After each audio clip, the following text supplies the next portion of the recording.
ओखास क्रिएशनच्या creative जगात आपले स्वागत आहे. आणि आज आपण हा सुंदर व्हाईट अँड रॉयल ब्लू कॉम्बिनेशनचा हार बघत आहोत. आणि आज आहे आपला महाराष्ट्रीयन मोत्याचे दागिने डे 51 आणि मोत्याचे हार पार्ट 5. म्हणजे आजचं हे आपलं 5वं डिझाईन आहे. आतापर्यंत आपण 4 डिझाईन्स बघितलेली आहेत मोत्यांच्या हाराची आणि लिंक डिस्क्रिप्शनमध्ये आहे आपल्याला बघण्यासाठी. तर इथे आजच्या ह्या हारासाठी आपल्याला 3 साईजचे मोती आपण घेतलेले आहेत. व्हाईट पर्ल्स आपण म्हणतो त्याला. तर पहिले आहेत आपले 6 mm साईजचे, त्यानंतर दुसरे घेतलेत आपण 4 mm साईजचे आणि तिसरे 2 mm साईजचे किंवा 2.5 mm साईजचे. ही नीडल आहे ती 12 नंबरची आहे आणि हा जो धागा आपण वापरतोय तो आहे अतिशय थिन आणि स्ट्रॉंग असा 0.11 mm थिकनेस आहे, जो की आपण नायलॉनचा वायर वापरतो. पिको फॉलसाठी सुद्धा हा नायलॉनचा वायर आपण वापरताना बघू शकतो. हा वायर आपण यूज करतो नेहमी, कारण त्याने दागिन्यांना फिनिशिंग आणि मजबूती दोन्ही येते. तर इथे आपण 4 mm साईजच्या मोत्यांपासून सुरुवात केलेली आहे.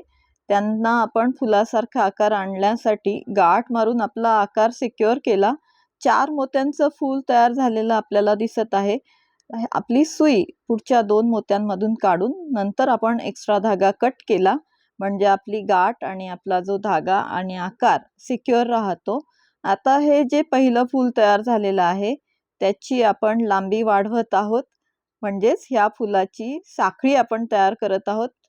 तर त्यासाठी आपण नंतर प्रत्येक वेळेस 3-3च मोती सुईत घेणार आणि असं दरवेळेस 4 मोत्यांचं एक फूल तयार झालेलं आपल्याला दिसेल. दरवेळेस आपण सुई पुढच्या मोत्यापर्यंत आणणार आणि दरवेळेस सुईमध्ये घेणार 3 मोती. सेम साईजचे घेत आहोत, 4 mm साईजचे मोती येथे. आणि असा आपला चेन सारखा आकार तयार होत आहे, ज्याला आपण फुलाची साखळी म्हणतो.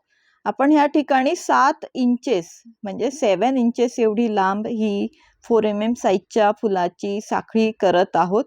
जवळपास आपली होत आलेली आहे. 1 इंच एवढी साखळी आपली बाकी आहे, ती आता आपण करत आहोत. आपण आपल्या ओखास क्रिएशनवरील महाराष्ट्रीयन मोत्याचे दागिने या सिरीजमध्ये मोत्यांच्या दागिन्यांची अशीच नवनवीन डिझाईन्स आपण बघत असतो. पारंपरिक डिझाईन्स तर आपण बघतोच, पण त्याचबरोबर पारंपरिक डिझाईन्सना घरच्या घरी कसं बनवता येईल ह्याची आपण काळजी घेत असतो. म्हणजे घरी असलेल्या वस्तूंपासून, कमीत कमी वस्तूंपासून आपण पारंपरिक दागिने कसे बनवायचे हे आपण बघत असतो. तर इथे आपली 7 इंचेस साखळी झालेली आहे. आता आपण दुसरी साईज मोत्याची इंट्रोड्यूस करणार आहोत, 6 mm साईजचे मोती. तर त्यासाठी सुईमध्ये आपण घेतला एक 4 mm, एक 6 mm आणि एक 4 mm चा मोती आणि ती सुई आपल्या पहिल्या मोत्यातून पास केली. आता मात्र ह्यानंतर आपण फक्त आणि फक्त 6 mm साईजचेच मोती सुईमध्ये घेणार आहोत. 3 मोती 6 mm साईजचे आपण दरवेळेस घेणार. कुठपर्यंत? जोपर्यंत आपली अशी 4 मोत्यांची 3 फुलं तयार होत नाहीत तोपर्यंत. कारण हा आपल्या हाराचा मधला भाग आहे. मध्यभागी जे लॉकेट असतं हाराच्या ते आपण बनवत आहोत. तर त्यासाठी आपण 6 mm साईजच्या मोत्यांची 3 फुलं या ठिकाणी तयार करून घेत आहोत. तर इथे आपलं शेवटचं 6 mm साईजचं फूल सुरू आहे. त्यानंतर मात्र आपण दरवेळेस सुईमध्ये 4 mm साईजचेच मोती घेणार आणि त्या 4 mm साईजच्या मोत्यांची आपल्याला 7 इंचेस एवढी साखळी तयार करायची आहे. कारण सुरुवातीला आपण 7 इंचेस साखळी तयार केली म्हणून. आता हे जो लॉकेटचा मधला भाग आहे त्यानंतर सुद्धा आपल्याला 7 इंचेस एवढी साखळी तयार करायची आहे. तर आतापर्यंत आपल्याला हे डिझाईन जर आवडलं असेल तर आपल्या ह्या व्हिडिओला लाईक करा. आपल्या ओखास क्रिएशन ह्या चॅनलला सबस्क्राईब करा, म्हणजे आपली अशीच नवनवीन डिझाईन्स घरच्या घरी करता येतील अशी डिझाईन्स आपल्याला जेव्हाही चॅनलवर येतील तेव्हा ती बघता येतील. आणि अशीच नवनवीन डिझाईन्स घेऊन आपण आपल्या ओखास क्रिएशनवरील महाराष्ट्रीयन मोत्याचे दागिने ह्या सिरीजमध्ये येत असतो आणि जी घरच्या घरी करता येतील अशीच असतात. तर डिस्क्रिप्शनमध्ये लिंक दिलेली आहे, नक्की बघून घ्या. सगळी डिझाईन्स आपल्याला आवडतील अशीच आहेत. तर आता इथे आपण बघू शकता आपली जी टोटल लेंथ आहे ती 16 इंचेस झालेली आहे. तर आता आपण ह्या फुलांच्या साखळीवर रॉयल ब्लू क्रिस्टल बीड्स वापरून एक मॅचिंग एलिमेंट ऍड करणार आहोत, ज्यांनी आपल्या ह्या साखळीला एक डेकोरेटिव्ह लुक पण येणार आहे. आपला हार जो आहे अजूनच सुंदर दिसणार आहे. तर ही जी रॉयल ब्लू रंगाची क्रिस्टल बीड्स आहेत ते आपण पहिली 3 फुलं आणि शेवटची 3 फुलं सोडून मधल्या फुलांच्या मध्यभागी लावणार आहोत. तर म्हणून त्यासाठी आपण आपली सुई आणली. पहिली 3 फुलं सोडून चौथ्या फुलापर्यंत आणि त्या ठिकाणी सुई आपण आपल्या फुलाच्या पहिल्या मोत्यामधून पास करून घेतली. त्यामध्ये घेतला एक क्रिस्टल बीड 3 mm साईजचा आणि नंतर सुई पुन्हा त्याच डायरेक्शनने आपल्या त्याच फुलाच्या पुढच्या मोत्यामधून पास केली. दरवेळेस लक्षात घ्यायचंय आपली डायरेक्शन तीच असणार आहे आणि त्याच एका डायरेक्शनला पकडून आपण दरवेळेस आपली सुई बाहेर काढणार आहोत. आपला क्रिस्टल बीड असलेली सुई पुढच्या मोत्यामधून दरवेळेस आपण बाहेर काढणार. आता ह्या ठिकाणी मध्यभाग आलेला आहे, म्हणजे आपलं हे लॉकेट आपण तयार करत आहोत.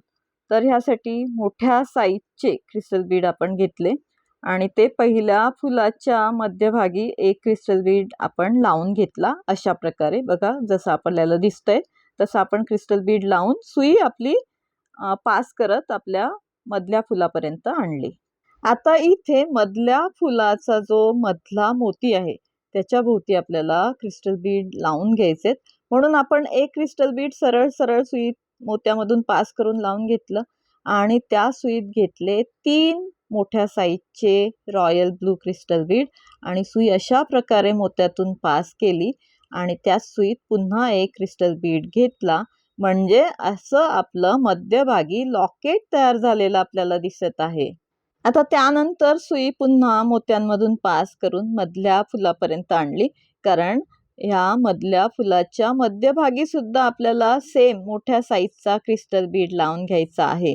म्हणून आपण सुई आपल्या फुलापर्यंत आणली आणि त्या मधल्या फुलाच्या मध्यभागी सुद्धा अशा प्रकारे क्रिस्टल बीड मोठ्या साईजचा लावून घेतला. म्हणजे आपल्या त्या मध्यभागी आपण फक्त आणि फक्त मोठ्या साईजचेच क्रिस्टल बीड वापरत आहोत, कारण आपले मोती सुद्धा मोठ्या साईजचे आहेत. 6 mm साईजचे मोती आहेत, म्हणून आपण क्रिस्टल बीड सुद्धा मोठे वापरले आणि त्यानंतर पुन्हा छोटे क्रिस्टल बीड आपण फुलांमध्ये लावून घेतले. आता आपल्या दोन्ही टोकांना आपण वापरण्याच्या सोयीसाठी कड्या आणि हुक लावत असतो. दोरीच्या ऐवजी प्रत्येक हारमध्ये आपण कड्या आणि हुकच लावतो, कारण ते वापरायला सोपे जातात.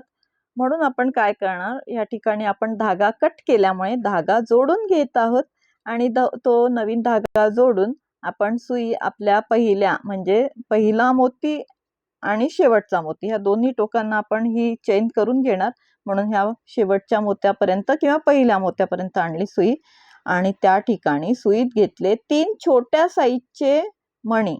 आता हे छोटी साईज म्हणजे कोणती, तर 2 किंवा 3 mm साईजचे मणी आपण या ठिकाणी घेत आहोत आणि त्यांची साखळी आपण या ठिकाणी 1.5 इंचेस दोन्ही बाजूंना करून घेतली, दोन्ही टोकांना करून घेतली. आता या दोन्ही टोकांमध्ये जी आपली शेवटचे मणी आहेत त्यांना अजून मजबूती येण्यासाठी आणि त्यांना व्यवस्थित आपल्या मेन हारासोबत कनेक्ट करण्यासाठी आपण ह्या पूर्ण हारामध्ये पुन्हा तो धागा पास करून घेत आहोत, मोत्यांमधून पास करून, म्हणजे आपल्या हाराला मजबूती येणार आहे. तर अशी आपण सुई प्रत्येक मोत्यातून पास करत करत आणली आणि त्या ठिकाणी आता आपण गाठ मारून धागा कट करून घेणार. ह्यामुळे डबल धागा तर आहेच आपला, पण पुन्हा आपण पुन्हा रिव्हर्स डायरेक्शनने धागा नेल्यामुळे आपल्या हाराला मजबूती आलेली आहे.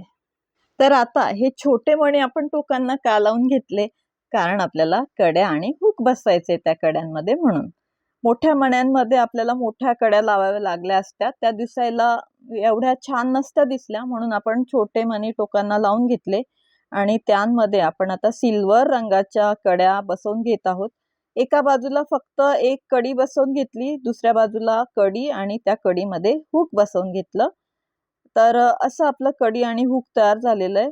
आपण बघा, अतिशय सुंदर दिसत आहे, पण एकच कडी दुसऱ्या बाजूला असल्यामुळे तो हार व्यवस्थित बसत नाही. म्हणून त्या एका कडीत आपण दुसरी कडी पुन्हा फसवून घेतली आणि आता आपला हार व्यवस्थित गळ्याभोवती बसेल असा तयार झालेला आहे. टोटल लेंथ जी आहे ती आपली 19 इंचेसचे मणी आहेत आणि त्यामध्ये 1 इंच एवढा आपला कडी आणि हुक मध्ये आलेला आहे. म्हणजे 20 इंचेस एवढी आपली हाराची लांबी झालेली आहे टोटल. आणि गळ्यात घातल्यावर बघा अतिशय रॉयल हेवी लुक आहे, कारण आपण मोठ्या साईजचे मणी वापरलेले असल्यामुळे. तर अशीच नवनवीन घरच्या घरी बनवता येतील अशी मोत्यांच्या दागिन्यांची डिझाईन्स बघण्यासाठी बघत राहा Okas Creation. Thank you for watching. Like, share and subscribe for more designs.